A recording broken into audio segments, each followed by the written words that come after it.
하나님 말씀은 욥기 12장입니다. 1절로 마지막 절 12장 전체를 읽겠습니다. 욥이 대답하여 이르되 너희만 참으로 백성이로구나. 너희가 죽으면 지혜도 죽겠구나. 나도 너희같이 생각이 있어 너희만 못하지 아니하니 그 같은 일을 누가 알지 못하겠느냐. 하나님께 불러 아뢰되 들으심을 입은 내가 이웃에게 웃음거리가 되었으니 의롭고 온전한 자가 조롱거리가 되었구나. 평안한 자의 마음은 재앙을 멸시하나 재앙에 실족하는 자를 기다리는구나. 강도의 장막은 형통하고 하나님을 진노하게 하는 자는 평안하니 하나님이 그의 손에 후히 주심이니라. 이제 모든 짐승에게 물어보라. 그것들이 내게 가르치리라. 공중의 새에게 물어보라. 그것들이 또한 내게 말하리라. 땅에게 말하라. 내가 가르치리라. 바다의 고기도 내게 설명하리라. 이것들 중에 어느 것이 여호와의 손이 이를 행하신 줄을 알지 못하랴. 모든 생물의 생명과 모든 사람의 육신의 목숨이 다 그의 손에 있느니라. 입이 음식의 맛을 구별함 같이 귀가 말을 분간하지 아니하느냐. 늙은 자에게는 지혜가 있고 장수하는 자에게는 명철이 있느니라. 지혜와 권능이 하나님께 있고 계략과 명철도 그에게 속하였나니 그가 허르신즉 다시 세울 수 없고 사람을 가두신즉 놓아주지 못하느니라. 그가 물을 막으신즉 곧 마르고 물을 보내신즉 곧 땅을 뒤집나니 능력과 지혜가 그에게 있고 속은 자와 속이는 자가 다 그에게 속하였으므로 모사를 벌거벗겨 끌어가시며 재판장을 어리석은 자가 되게 하시며 왕들이 맨 것을 풀어 그들의 허리를 동이시며 제사장들을 벌거벗겨 끌어가시고 권력이 있는 자를 넘어뜨리시며 충성된 사람들의 말을 물리치시며 늙은 자들의 판단을 빼앗으시며 귀인들에게 멸시를 쏟으시며 강한 자의 띠를 푸시며 어두운 가운데서 은밀한 것을 드러내시며 죽음의 그늘을 광명한 대로 나오게 하시며 만족들을 커지게도 하시고 다시 멸하기도 하시며 민족들을 멀리 퍼지게도 하시고 다시 끌려가게도 하시며 만민의 우두머리를 총명을 빼앗으시고 그들의 길 없는 거친들에서 방황하게 하시며 빛 없이 캄캄한 데를 더듬게 하시며 취한 사람같이 비틀거리게 하시느니라. 아멘.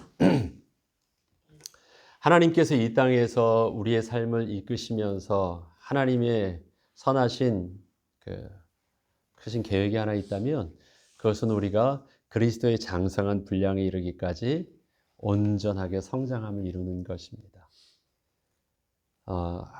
예수 그리스도께서 순정함을 배워서 온전하게 되셨다라고 합니다. 우리의 모델은 예수 그리스도의 그 모본을 따라서 우리도 온전함을 이루는 것입니다. 장성한 분량에 이르는 것입니다. 그러면 장성한 분량에 이르는 온전한 모습의 그 모습은 무엇일까요? 아브라함이 100세 때 하나님께서 인정하실 때 하셨던 말씀이 기억이 납니다. 이제야 내가 나를 경외하는 줄 알았다. 온전한 모습은 무엇입니까? 우리가 멋있고 또 다른 사람 보기에 칭찬받을 만한 그런 어떤 인격과 그것을 갖추었다?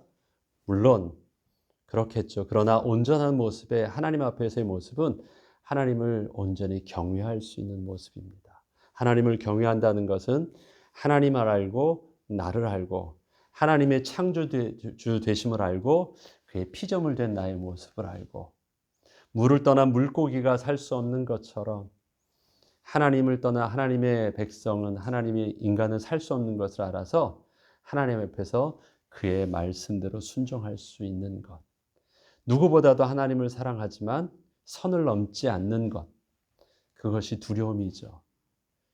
죽음에 대한 두려움이 아니라 선을 넘지 않는 두려움입니다. 왜? 근본적으로 창조주 하나님과 피조물의 관계를 넘지 않는 것입니다. 그 모든 것들이 다 이 경외함 속에 갖춰져 있는 모습입니다. 경외함이라는 이 고백을 또 성경에서는 굉장히 대표적인 인물이 또 나오죠. 구약에는 다윗입니다. 그에게 삶의 모든 것을 한마디로 마지막으로 나와 있는 유언은 무엇입니까? 여호와를 경외하는 것이 지혜와 지식의 근본이다. 아들아, 너도 그렇게 살아라. 그게 다윗의 마지막 말이고 유언입니다. 여호와를 경외하라. 그것이 지혜와 지식의 근본이다. 이것을 솔로몬은 자기 식대로 그것 지혜와 지식의 근본이 분명히 아버지께서 경외하는 것이라고 말했는데 그는 지혜와 지식의 근본을 다른 데서 찾아보려고 굉장히 실험적인 행동들을 굉장히 많이 했습니다. 그에게는 마음만 먹으면 뭐든지 실험할 수 있는 힘이 있었고 부가 있었고 지식도 지혜도 있었어요. 하나님께서 특별히 은혜로 주셨던 그 지식의 풍성함도 있었어요. 그래서 다 해봅니다. 다 해보고 나서 내가 해보니까 그거 아무것도 아니더라. 그러면서 그 아들 르호보암에게 너도 여호와를 경외해라. 그게 지혜와 지식이다. 아버지처럼 아빠는 다 해봤으니까 힘도 가져봤고 부도 가져봤고 쾌락도 가져보고 그 다음에 연구도 많이 해봤다. 그러니까 다 헛되고 헛되더라. 그러니까 너는 그런 거 안 해도 돼. 그러니까 이미 알려주셨던 할아버지가 알려주셨던 대로 여호와를 경외하는 것이 지혜와 지식의 근본이다. 그렇게 해라. 그 아들 르호보암에게 그렇게 가르쳐 줍니다. 그렇게 가르쳐 준 전도자의 책이 뭐예요? 전도서입니다. 이 전도서를 보면 저희 여러분들이 한 단어가 기억나죠? 뭐예요? 헛되도다. 그 하나 딱 기억하잖아요. 전도서는 이미 인생의 결론을 가지고 무엇인가를 말하고자 하는 결론을 가지고 서론부터 쭉 글을 써간 거예요. 그래서 그 논리적으로 왜 헛된, 처음부터 충격적으로 헛되다라고 딱 표현을 했지만 그 논리적인 것이 하나님을 경외하는 것이 정말 소중한 것이다를 말하려고 모든 것을 부정적으로 쫙 가면서 하나하나 해가는 과정이거든요. 그런데 그것을 써나가는 전도자, 다시 말해서 솔로몬의 입장은요, 이미 뭔가를 말할 것에 대한 결론을 가지고 있고, 그 다음에 그것에 대해서 써요. 근데 그것을 결론으로 이끌어가는 솔로몬은요, 인생에서 사실은 고생을 한 사람이 아니에요. 그 시대에는 전쟁도 없었고요. 그 시대에는 정적도 없었어요.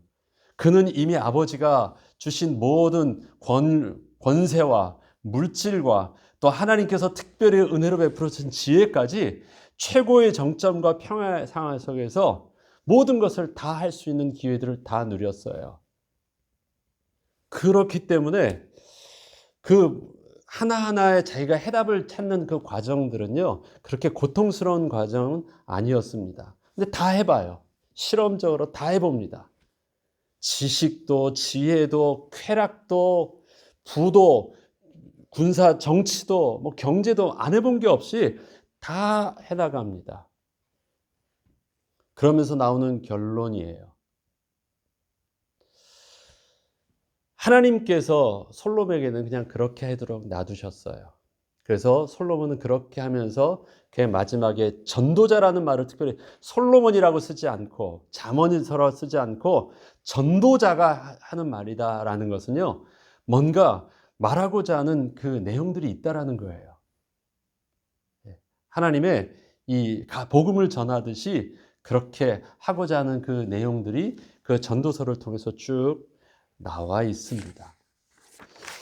조금 더 그러면 그 오늘 욥기서의 내용들을 읽기 쉽게, 그 이해하기 쉽게 그 구절을 보자면요, 그 전도서의 맨 처음부터 제가 한 짧게 한번 설명을 해볼게요. 전도서의 맨 처음은 뭐냐면, 내가 지혜를 연구해 봤다.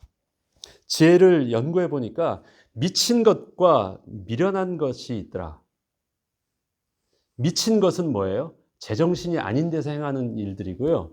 미련한 것은 뭐냐면 알면서도 그렇게 안 하는 거예요. 제정신인데도 자기 고집을 가지고 그렇게 하는 거예요. 그런데 사람들의 행동을 보니까 참 그렇다라는 거예요. 아, 저거 미치지 않고선 저런 짓 하겠어?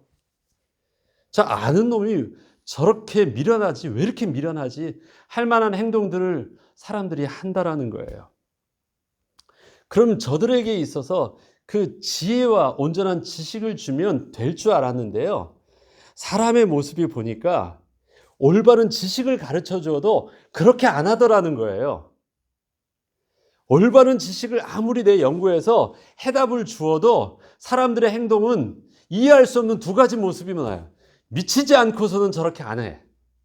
너무너무 미련해. 그런데 사람들은 그렇게 해요. 발음이 있는데 그렇게 안 하고요. 엉뚱한 길로 가고 있다는 거예요. 그래서 내가 아무리 올바른 것을 연구한다는 것들도 헛되더라 얘기를 해요. 그게 자기 지혜를 연구하면서 했었던 행동이에요. 두 번째는 뭐냐면 그게 아니면 그 쾌락과 그 웃음. 예. 그렇다면 사람을 움직이는 실제적인 힘이 그 지식이 아니더라는 거예요. 지식을 가르쳐주면 그렇게 움직일 줄 알았는데 그것이 아니라면 그래 한번 쾌락을 쫓아보자. 사람들은 그 즐거움을 위해서 혹시 관심이 그것 때문에 움직이는 것 아닐까? 그래서 막 해봅니다. 쾌락을 통해서도 가봤는데 그것도 그 웃음이 즐거움이 인생의 근본적인 문제를 해결해 주지 않는 걸 봐요. 쾌락이 끝까지 가봐요. 얻을 수 있는 모든 여자도 해볼 수 있는 대로 다 취해봐요. 그래도 뭐예요? 남는 것은 만족함이 없고 허무만 남더라는 거예요. 그것도 내가 나를 위해서 해보는 것이었어요. 내 손으로 한 모든 것을 내가 다 나를 위해서 다 취해봐요. 나를 위해서, 즐거움을 위해서 원하는 것을 다 취해봐요. 그런데 그것도 헛되다라는 거예요. 결론을 보니까 없다라는 것입니다. 지혜의 말도 쾌락의 말도 그 다음에 그 뒤에 보면 부자도 모든 것도 하는데 가만히 보니까요. 이런 걸 봐요. 지혜자의 죽음이 일반인의 죽음과 같다라는 거예요. 아니 그러면 뭔가 내가 고상하게 살았으면 고상한 죽음이나 고상한 결론이 있어야 되는데요. 사람 죽는 거 보니까 고생했다고 해서 고상한 어떤 결론이 없고요. 사람이 아파서 죽는 거 보니까 고상함도 막아주지 못하더라고요. 똑똑함도 인생에 일어나는 마지막에 그 비참함이나 마지막에 있는 재앙이나 그 어떤 것도 막을 수 없다라는 것입니다.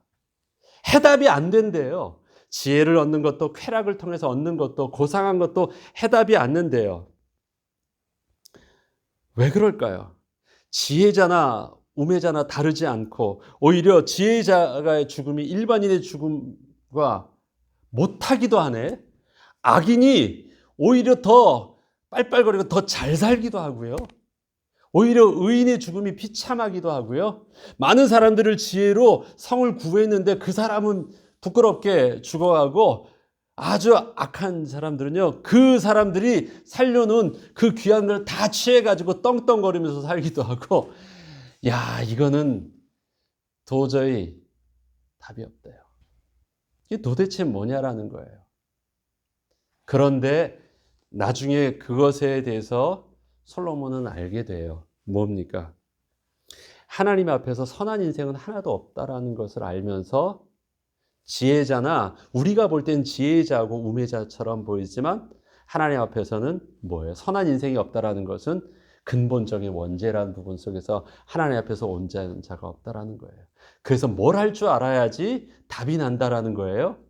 세상에서 특별하게 고상해지거나 특별하게 착해지거나 특별하게 원하는 것을 더 얻거나 해서 사람들의 기준 속에서 달라지면 내가 더 달라지는 것이 아니라 하나님 앞에서 내가 온전히 설 수 있으면 그제서야 해답이 난다라는 거예요.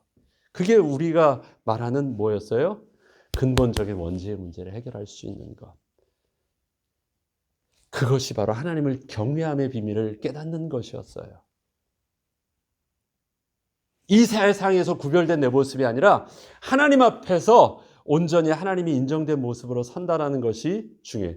그래서 하나님이 가르쳐준 구약의 방법은 하나님 앞에서 성결케 되어지는 제사의 비밀, 피의 비밀이 있었고 우리에게 가르쳐주신 그 온전한 그림자가 아니라 실체는 무엇이었습니까? 그리스도의 비밀이었어요. 그러니까 구약의 전도서를 통해서도 결국은 하나님을 경외한다라는 것이 우리 인생의 근본적인 문제를 하나님 앞에 내어놓고 해결함 받아야 된다는 실제적인 진리를 알고 있어요. 왜 다윗이 하나님을 경외해야 된다는 말을 했습니까? 내 속에는 거룩함이 없더라. 정결한 마음과 정직한 영을 하나님이 창조해 주지 아니하시면 난 망할 수밖에 없다라는 거예요. 그래서 뭐 해야 돼요? 창조주 하나님이 나에게 다가오셔야 되는 거예요. 우리의 구원이 그거잖아요. 우리 속에 선한 것이 아무것도 없고 전적으로 부패한 우리에게 뭐가 돼야 돼요? 하나님이 다가오셔야 돼요. 그리스도께서 이 땅에 오셔야 됐고 그리스도께서 나의 구주가 되어 주셨어야 돼요. 똑같은 말을 하는 거예요. 그게 다윗의 회개였어요. 시편 53쪽에 정결한 마음을 내게 주시고 정직한 영을 창조해달라는 그 회개가 우리가 예수 그리스도를 구주로 영접하는 회개랑 똑같은 거예요. 왜? 창조주 하나님의 창조가 필요하다는 것. 나의 선함과 능력 속에서는 하나님을 알만한 하나님께 온전히 회개할 만한 것이 없다는 것이니까 그게 경외함이에요. 그런데 욥기서는 보면요. 이 욥기서의 진행은 보면 결론을 몰라요. 욥기는. 이 상황 속에서는 몰라요. 시간표상으로 보면. 그래서 시간표 속에서 일어나는 그 반응들 속에 있어요. 전도서는 이미 결론을 알고 있어서 이야기를 하는 거예요. 그러면서 나오는 결론으로 가는 거예요. 그래서 염두에 대해서 말이 헛되다라고 막 절대 부정을 하는 것처럼 보이지만 그 내용 속에서는요, 결론을 둔 뭔가 염두를 둔 내용들이기 때문에 굉장히 정제되면서 하나하나를 뭔가를 말하고자 하는 것을 통해서 얘기를 해요. 그런데 욥기는 그에게 주어져 있는 과정 속에서 결론은 어떻습니까? 내 말이 다 헛됐고 내가 알고 있는 것이 아는 것이 아니더라.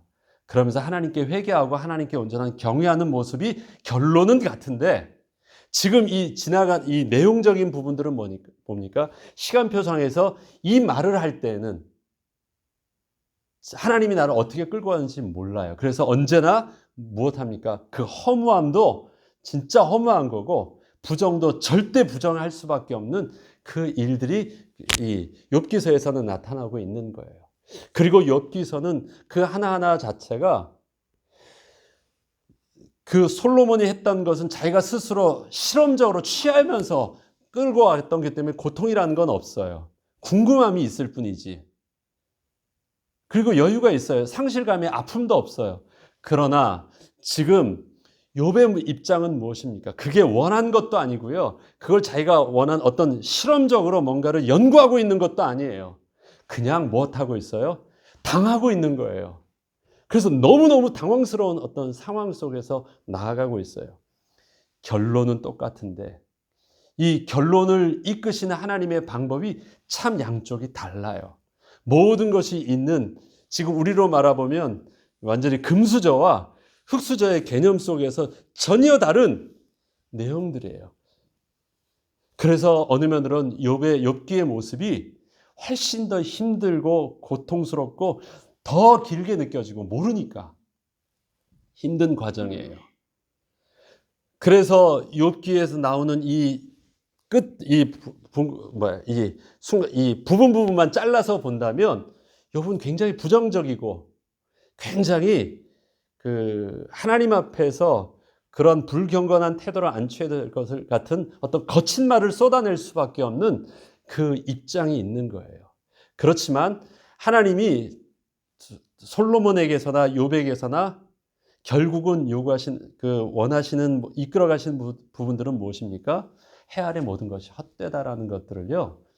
하나님은 저들의 체질만큼 그것들을 알게 해 나가세요. 자, 그럼 그걸 두고 오늘 욥기서를 한번 보시죠. 욥이 대답하여 이르되 이렇게 말합니다. 너희만 참으로 백성이로구나. 너희가 죽으면 지혜도 죽겠구나. 그러면 너희만 똑똑한 것 같지?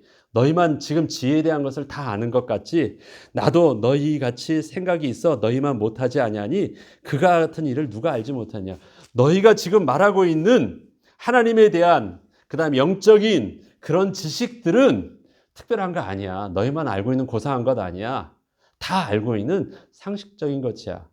너희만 죽으면 지혜가 다 없어지는 것처럼 보여? 그렇지 않아. 어느 정도냐? 하나님께 불러 아뢰되 들으심을 입은 내가 이웃에게 웃음거리가 되었으니 의롭고 온전한 자가 조롱거리가 되었구나. 내가 지금 몰라서 그런 줄 아니? 나도 아는데 하나님께서 그렇게 하셨기 때문에 내가 지금 그러고 있을 뿐이야. 모르는 게 아니야. 그런데 하나님이 그렇게 나를 이끄셨는데 내가 어쩌란 말이야. 자, 보시죠. 평안한 자의 마음은 재앙을 멸시하나 재앙에 실족하는 자를 기다리는구나. 내가 온전히 평안하게 하는 방법을 알았어요. 지금 친구들이 제시하는 그 하나님 앞에서 어떻게 태도와 행동을 취해야 되는지 알고 있어서 나도 그렇게 하려고 했는데 어떤 것이었어요? 실족하게 되는 그 타이밍을 기다리고 있다가 그 실족하게 되니까 어떻게 돼요? 재앙이 나에게 찾아왔다라는 거예요. 자, 강도의 장막은 형통하고 하나님을 진노하게 하는 자는 평안하니 하나님이 그의 손에 후히 주심이니라. 이 말이 누구 말과 같아요? 솔로몬의 말과 똑같잖아요. 전도자의 말과 똑같아요. 지혜자의 죽음이 일반인의 죽음과 마찬가지고 악인의 형통함과 또 의인의 그 재앙이 너무너무 이상하다는 거, 억울하다 표현하는 것인데 여기서 지금 그거예요. 강도의 장막은 형통하고 하나님을 진노하게 하는 자는 평안하니 하나님이 그의 손에 후히 주심이라. 내가 이런 황당한 결과들을 지금 보고 있다는 거예요. 그래서 자기가 지금 그동안에 알고 있었던 하나님에 대한 지식과 지금 자기에 일어나는 이 상황이 부딪히기 시작하는 거예요. 이제 모든 짐승에게 물어보라. 그것들이 내게 가르치리라. 공중의 새에게 물어보라. 그것들이 또한 내게 말하리라. 땅에게 말하라. 내게 가르치리라. 바다의 고기도 내게 설명하리라. 자, 하나님이 지으신 피조물 안에서도 만약에 너희들이 그들에게 물어본다고 하더라도 그 진리 속에서 너희가 알고 있는 지혜는 상식적으로 다 대답할 수 있는 것이야. 너희만 가지고 있는 고상한 것이라고 말하지 마. 그건 다 알고 있는 내용이래요. 나도 그렇게 알고 있다라는 것이에요. 짐승들에게 물어봐도 알 수 있는 내용들이야. 그걸 내가 모른다고 생각하니? 그렇지 않아. 자, 이것들 중에 어느 것이 여호와의 손이 이를 행하신 줄을 알지 못하랴. 다 안다라는 거예요. 모든 생물의 생명과 모든 사람의 육신의 목숨이 다 그의 손에 있느니라. 다 알죠. 입이 음식의 맛을 구별함 같이 귀가 말을 분간하지 아니하느냐? 그렇게 알 수 있어요. 늙은 자에게는 지혜가 있고 장수하는 자에게는 명철이 있는 거 상식 아니냐? 왜요? 저들에게는 인생의 경험이 있잖아요. 그래서 알고 있잖아요. 그래서 그런 경험과 상식 속에서 다 말해줄 수 있잖아요. 지혜와 지식적인 것들을 다 말해줄 수 있잖아요. 우리들도 그렇게 얻은 것 아닙니까? 우리들도 그렇게 배웠고 알고 있다라는 것이에요. 이건 뭘 얘기하려고 하는 거예요? 너희 친구들이 얘기하는 그 내용들을 나는 몰라서 지금 이렇게 된 것이 아니라는 것이에요. 알고 있는 너희들이 말하는 그 내용은 정말 상식적인 것이고 많은 우리 아들이 다 배웠던 것이고 마땅히 그러한 것이었다라는 것입니다. 그런데 그게 자기한테 안 통하고 있다라는 것이죠. 그래서 너무 허무한 거예요. 너무. 그러면서 이렇게 13절부터 얘기합니다. 지혜와 권능이 하나님께 있고 계략과 명철도 그에게 속하였나니. 자, 여기서부터 지금요. 욥이 쓰고자 하는 말은 뭐냐면 하나님에 대한 이런 것 있죠. 엿장수 마음대로. 힘 있는 자가 법이에요. 그렇게 하시겠다고 하시면 우리의 옳음이 있다 할지라도 힘 있는 권세자가 확 틀고 내가 옳다고 하면 찍소리 못하는 것 어쩔 수 없잖아. 그 말을 하려고 지금 이 표현을 쓰는 것입니다. 13절만 쓰면 굉장히 하나님에 대해서 하나님을 경외하는 단어처럼 보이지만 그 다음의 내용들을 보면 이 말을 쓰는 이유는요. 힘 있는 자가 그렇게 하시는데 우리가 어쩔 수 없잖아. 하나님이 곧 정의야. 그러면서 비꼬듯이 하나님에 대해서 그 불만을 가지고 있는 표현을 쓰고 있습니다. 자, 보죠. 그가 허르신즉 다시 세울 수 없고 사람을 가두신즉 놓아주지 못하리라. 앞에 우리 진리를 가지고 우리의 옳음을 이렇게 쌓아놨는데 그것 아니야라고 하나님이 허락하시면 어쩌겠어요? 너 할 말 있어? 어쩌잖아요.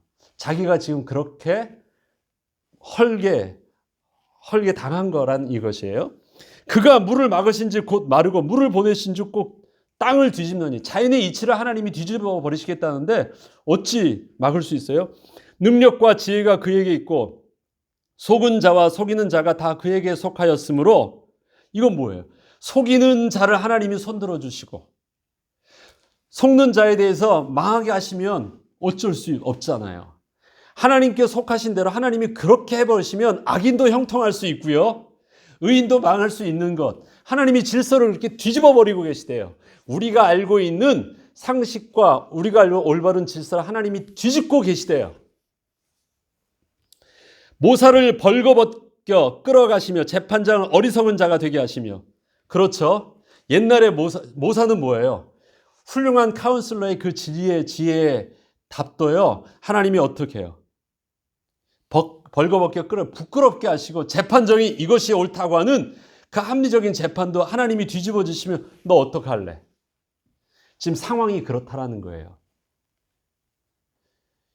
욥이 말할 수 없는 상황은 뭐냐면 지금 상황을 하나님이 완전히 뒤집어 놓으시니까 우리가 가지고 있는 상식과 진리와 옳음의 기준 속에서는 이해할 수 없는 사건들이 내게 벌어지고 있다는 것입니다. 그래서 내가 정말 고통스럽다는 거예요. 하나님이 그런데 여기서의 그 하나님은 하나님의 주권 속에서 선하심으로 하는 것이 아니라 하나님이 깡패와 같아.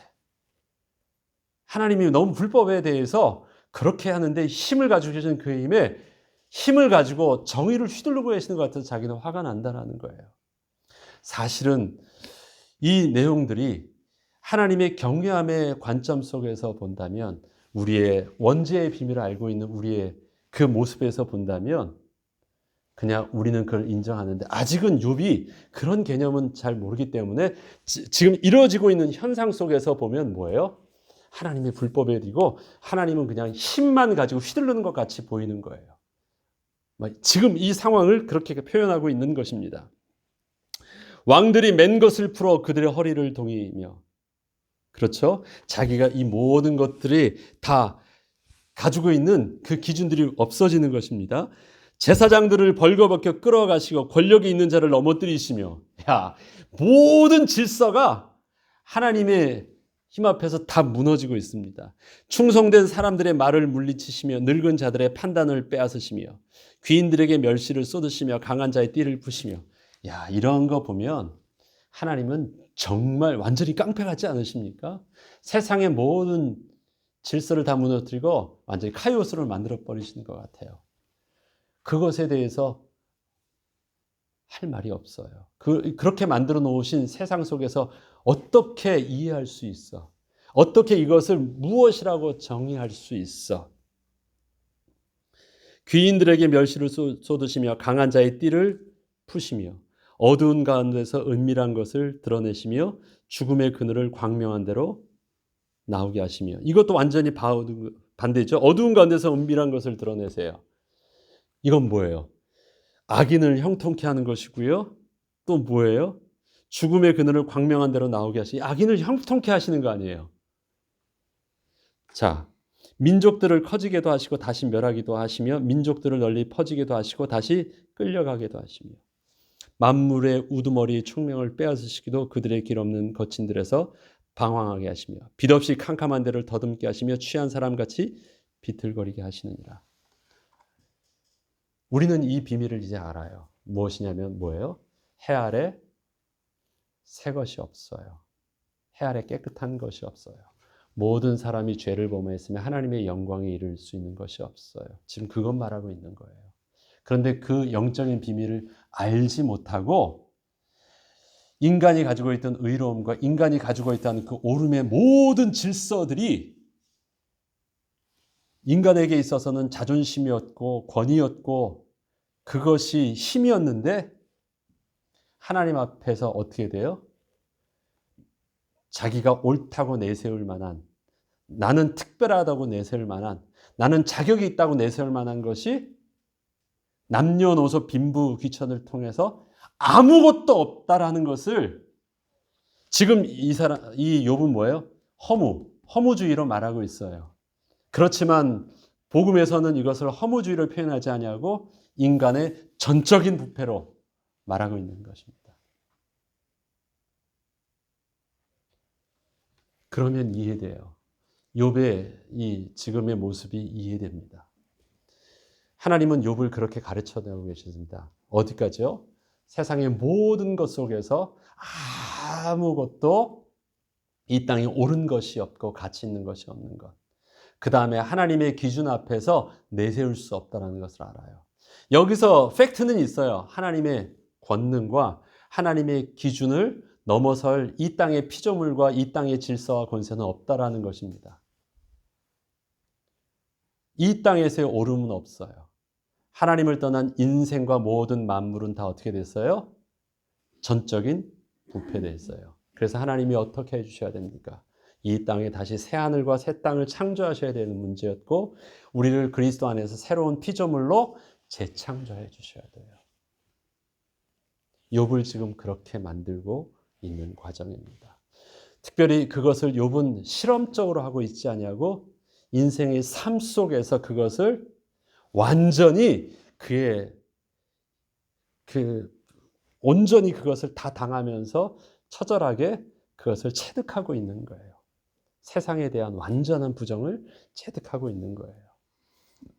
하나님은 사탄에게 그것을 허용했던 것처럼 보였지만 그 허용하심도 무엇 속에 있습니까? 하나님의 전체적인 주권 속에서 이루어지고 있는 일들입니다. 결론은 그래서 어떻습니까? 우리가 제가 주일날 설교했던 것처럼 욥도 결론은 똑같습니다. 아브라함처럼 다윗처럼 똑같은 결론을 솔로몬처럼 욥도 똑같은 결론을 합니다. 여호와를 경외하는 것. 내가 이 사실들을 하나님의 경외함을 알지 못했을 때 내가 죄인이라는 사실들을 온전히 회개하게 되었을 때 내가 죄인이라는 것을 인정하게 되었을 때 지난날 이런 식으로 막 말했던 이 모든 것들이 알지도 못하고 짓거렸던 나의 어리석음이었다는 것을 하나님께 회개하고 하나님 앞에서 자기의 죄인된 모습을 더 이상 내가 의인이었다. 여기서도 나의 옳음을 하나님이 무시하셨다라고 표현하지 아니하고 나는 따져보니까 나 옳지 않았었어요. 그때도 옳지 않았다는 거예요. 억울하게 당하고 있는 것이 아니라 하나님의 은혜가 아니면 마땅하다라는 것이 같다는 것. 내 눈에는 나는 의인이고 저기는 악인이고 그럴 줄 알았는데 하나님 앞에서는 양쪽 다 죄인이었다는 사실들을 알게 돼요. 그래서 온전히 하나님 앞에서 서는 법, 경외하는 법을 배우는 과정들을 나아갑니다. 그 결론을 이끄실 하나님의 방향성을 두고 내용들을 쭉 보면 그 한마디 한마디 속에서 제시하시고자 하시고 하나님이 욥의 입을 통해서 들려주시고자 하시는 우리의 메시지와 또 친구들의 입을 통해서 들려주시고자 하시는 그 부분들이 좀 더 명확하게 나옵니다. 결론은 오늘 말씀을 통해서 있습니다. 인생에 하나님 앞에서 옳은 자 하나도 없습니다. 저와 여러분도 마찬가지입니다. 우리가 매일 새벽 예배를 드리고 앉아서 기도하는 우리의 모습은 좀 다릅니까? 그렇지 않습니다. 오늘도 여전히 하나님 앞에 약속한 언약의 피를 붙잡고 하나님께 나오지 않으면 약속한 예수 그리스도의 의의 옷을 입고 나오지 않으면 이 땅에 사는 동안 우리가 하나님께 나아가서 새로운 피조물로 부활한 모습으로 새로웠으면 더 이상 그때는 예수 그리스도의 의의 옷을 입지 않아도 돼요. 그러나 이 땅에 사는 동안 우리는 어떻게 해야 돼요? 하나님의 은혜의 보좌 앞에 담대히 나갈 때는 반드시 약속하신 언약의 피를 붙잡고 그리스도의 의를 입고 나가야 됩니다. 어제까지도 나는 하나님의 은혜까지 살았지만 오늘도 여전히 나는 뭐예요? 하나님 앞에 죄인된 모습으로 약속하신 은혜의 피를 하나님 앞에 들고 나오는 것. 그것이 우리의 매일매일의 십자가를 붙잡고 가는 삶이요. 매일매일 우리가 하나님 앞에서 은혜를 구하며 또 응답을 누릴 수 있는 영적인 비밀입니다. 오늘도 약속하신 예수 그리스도를 통해서 승리하는 저와 여러분 되길 주 이름으로 축원합니다. 주기도문으로 마치겠습니다.